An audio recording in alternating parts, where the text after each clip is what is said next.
코카콜라와 펩시는 탄산음료 업계에서 가장 상징적인 두 브랜드입니다. 아니라고요? 그렇다면 여러분은 평생 마스타만 마시는 지옥에 떨어질 겁니다. 코카콜라와 펩시는 세계 탄산음료 시장에서 1, 2위를 다투는 대표적인 브랜드로 오랜 경쟁 관계를 이어오고 있습니다.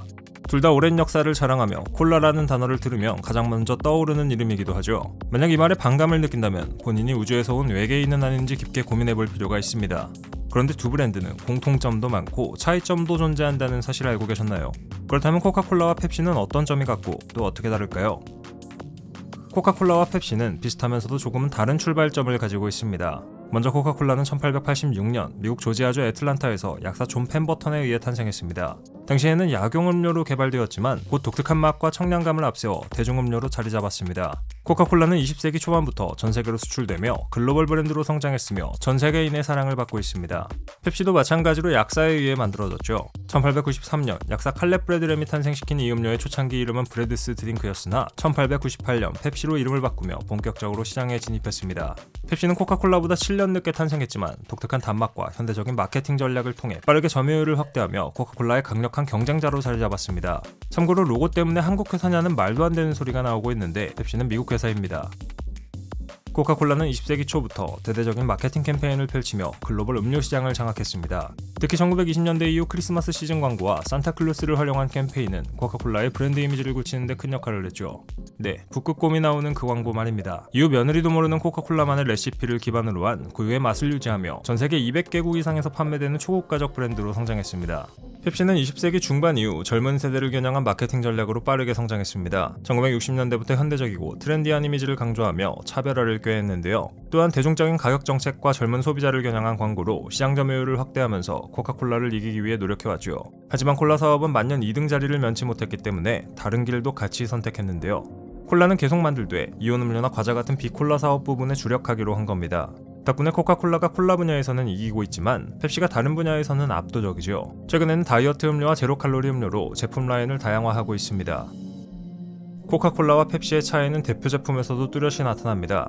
코카콜라는 코카콜라 클래식이라는 시그니처 제품을 중심으로 브랜드를 확장했습니다. 코카콜라 클래식은 펩시와 비교해 진하고 깊은 탄산감과 부드러운 단맛으로 전 세계적으로 가장 많이 소비되는 탄산음료 중 하나입니다.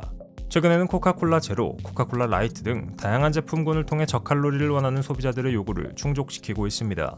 펩시는 펩시 오리지널을 중심으로 코카콜라보다 훨씬 더 단맛을 강조합니다. 자칭 콜라 소믈리에들은 블라인드 테스트를 해도 펩시만의 맛을 가려낼 수 있다고 자부하는데 이는 펩시가 맛은 더 달고 탄산은 코카콜라에 비해 약하기 때문입니다. 하지만 코카콜라에게 펩시는 상대가 안 됩니다. 수십 년 동안 콜라 전쟁을 펼쳤음에도 여전히 밀리고 있죠. 앞에서 언급했다시피 펩시는 사실 콜라보단 비콜라 부분에서 더 강합니다. 이온 음료나 과자 등의 사업에서 많은 매출을 올리고 있죠. 모기와 펩시코는 마운틴듀, 게토레이, 도리토스, 치토스, 립튼 같은 우리에게 익숙한 브랜드 이외에도 여러 브랜드를 소유하고 있는데요.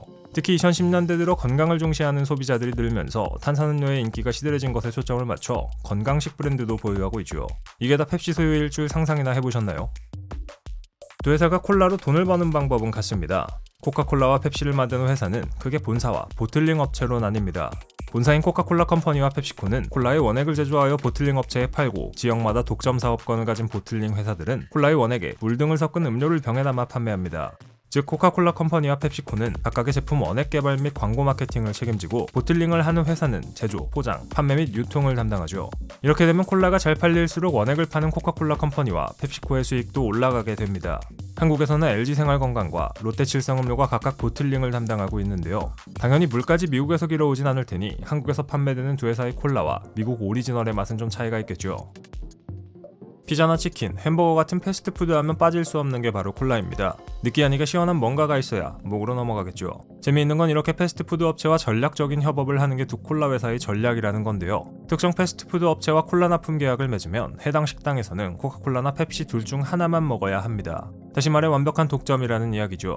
코카콜라가 계약을 맺은 체인에 펩시가 들어올 수 없고 그 반대도 마찬가지로 성립합니다. 덕분에 두 회사는 패스트푸드 체인과 계약을 맺기 위해 피나는 노력을 하고 있습니다.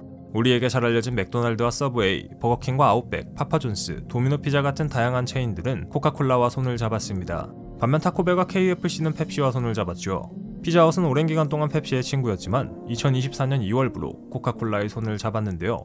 역시 콜라 전쟁은 코카콜라의 승리가 맞나 보네요. 코카콜라와 펩시는 각각의 장점과 차별화된 전략으로 전세계 탄산음료 시장을 이끌어왔습니다. 두 브랜드 모두 탄산음료의 상징으로서 꾸준한 성장을 이어가고 있다는 공통점이 있지만 코카콜라는 전통적이고 보편적인 브랜드 이미지를, 펩시는 젊고 혁신적인 브랜드 이미지를 통해 차별화를 이루고 있다는 점에서 차이가 있습니다. 결국 이 두 브랜드의 경쟁은 단순히 시장 점유율 싸움을 넘어 글로벌 음료 산업 전반에 걸쳐 새로운 트렌드를 만들어가는 데 중요한 역할을 하고 있다고 할 수 있습니다. 코카콜라와 펩시에 대해 여러분이 가진 생각을 듣고 싶습니다. 댓글로 여러분의 의견을 알려주세요.